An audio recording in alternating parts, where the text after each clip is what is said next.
you doing?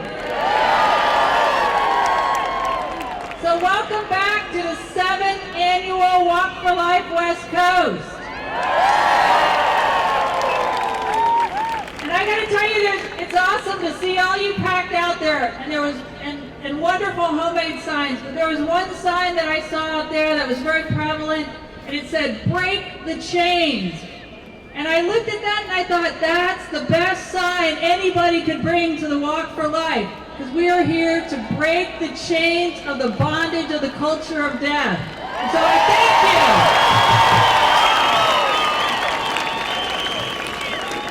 you. We got a great lineup, and you guys are part of it. You won't be on the stage, but I know you'll be wonderful. And just one quick reminder is to not engage with people who are out here that have a different set of beliefs than we do. And also, right behind us are San Francisco artisans. They're here every weekend. They're business people. And we're all crowded in, and they've been very gracious to kind of move aside and let us be here. So please be extra careful and polite. And if you have a little cash and want to do a little shopping, it's some of the best artisan jewelry and belts and stuff like that. So anyway, thanks very much. Here we go.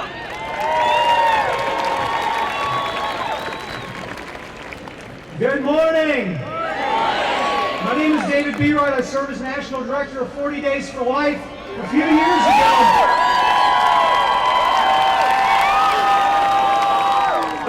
ago, I was speaking at a high school, and there was a poster on the wall with a message that burned into my brain. It said, "Stand for what is right, even if you are standing alone."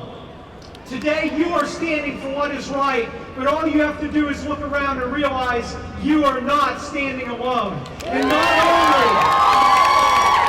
not only the tens of thousands gathered here in the heart of San Francisco, but in cities and towns across America this weekend, and on Monday on the National Mall in Washington, D.C., as hundreds of thousands gather, we stand for what is right, raising a unified voice that is being heard here in San Francisco, in cities and towns across our land, in our nation's capital, and our voices are being heard around the world. Are you ready for your voice to be heard? I have the distinct privilege of introducing your next speaker. She is one of my heroes, and 2 years ago I would never believe that I would be saying those words about this young lady, because she was the director of the Planned Parenthood abortion facility in the town where I used to live in College Station, Texas. This young lady ran the Planned Parenthood, outside of which 40 Days for Life first began in 2004. In fact, she worked for 6 40-day vigils outside of her facility, 24 hours a day, before the fall of 2009, during the 40 Days for Life campaign, when God transformed her heart. She decided not only to leave the abortion business, but to join the pro-life movement, and by the end of that 40 Days for Life, was praying outside of her former workplace.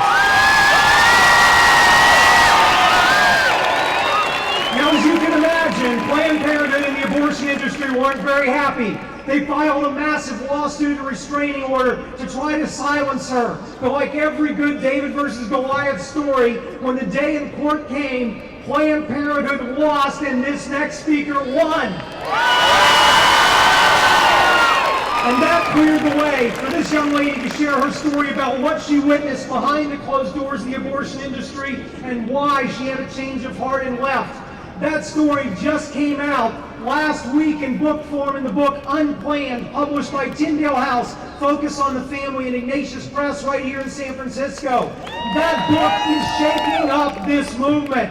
When the book came out in the first 24 hours, it became a top 10 national bestseller, reaching number 8 on Amazon, number 3 on Barnes & Noble. The entire first print run of Ignatius Press Special Edition was sold out in 72 hours.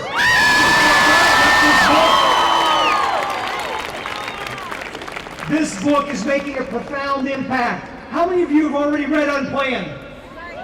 You've got to get this book, and you've got to get multiple copies and put it in the hands of everyone you know. There are going to be 300 copies of the first run of the Ignatius Press Special Edition at the Marina Green at the end of this walk. The first 300 people who make a donation of $20 or more to the Walk for Life, you'll get one of the last copies of the first run, or you can order it when you get back home if it's all sold out. This book is changing this entire movement. This book is changing hearts and minds. This book is sending shockwaves throughout the abortion industry. This book, I believe, will lead to many more people leaving the abortion industry, more clinics closing, more lives being saved, and more souls being impacted. But today, you get to hear from the source. Today you get to hear from one woman who had the courage to tell her story. She had the courage to stand for what was right, and we need to make sure she knows that she is not standing alone. So let's make our voices heard for the 2008 Planned Parenthood Employee of the Year, and now pro-life advocate, my friend, my hero, Abby Johnson!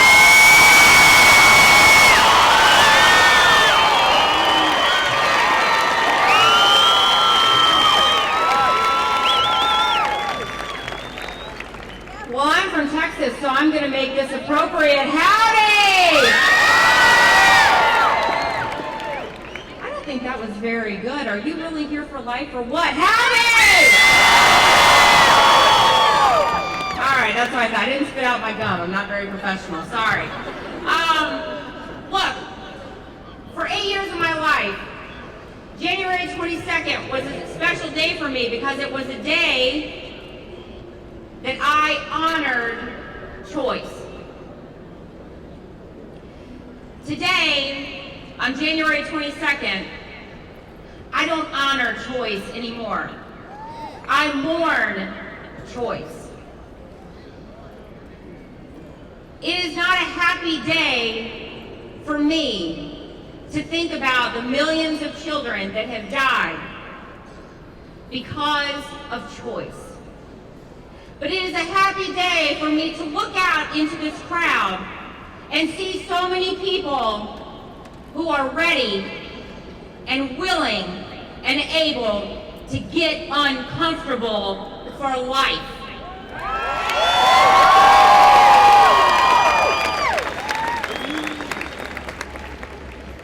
And my friends, that's what it's going to take. For so many years, we have been comfortable in this fight. We've been comfortable. It is time to get uncomfortable. It is time to make ourselves feel icky about abortion. It's time to go to places that we've never gone. It's time to reach out to people that we would never even think about reaching out to. It's time to make ourselves uncomfortable. Because while we stand around, and while we pray from our couches, and while we don't make ourselves uncomfortable, guess what, my friends? Almost 4,000 children are dying every day just in this country. Are we going to just sit at home and pray? Or are we going to get out there and do something about it?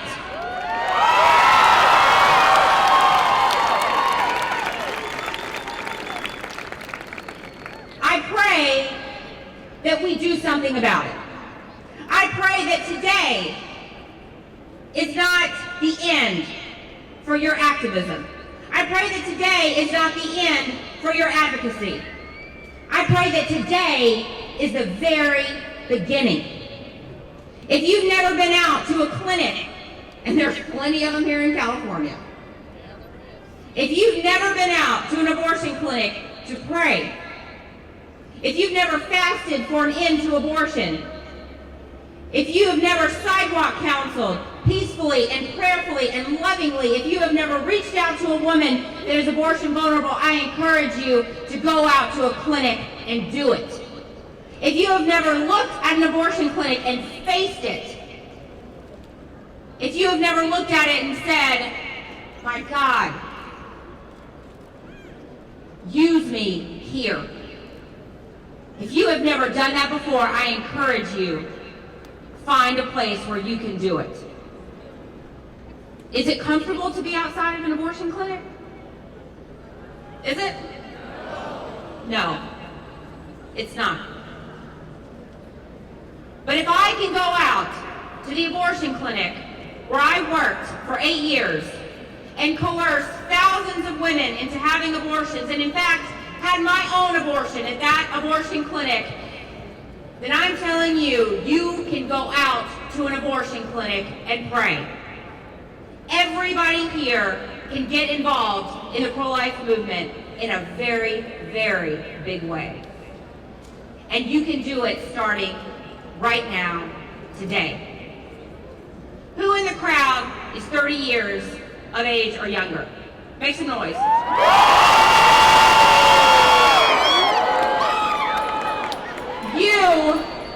You are the new generation of pro-lifers. And let me tell you something, my friends, Planned Parenthood and the pro-choice movement, they are shaking in their boots.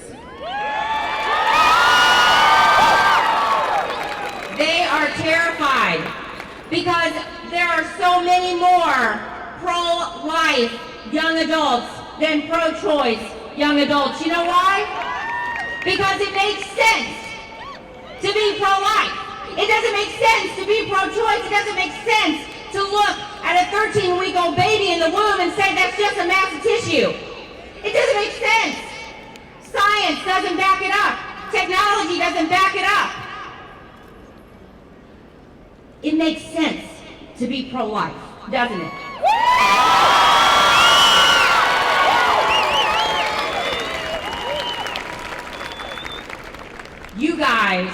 You guys, 30 years of age and younger, you guys, you're the movement. You're the next generation. Get out there and do something about it. Get out there and make your voice heard. And I don't care how young you are, and I don't care how wise you are.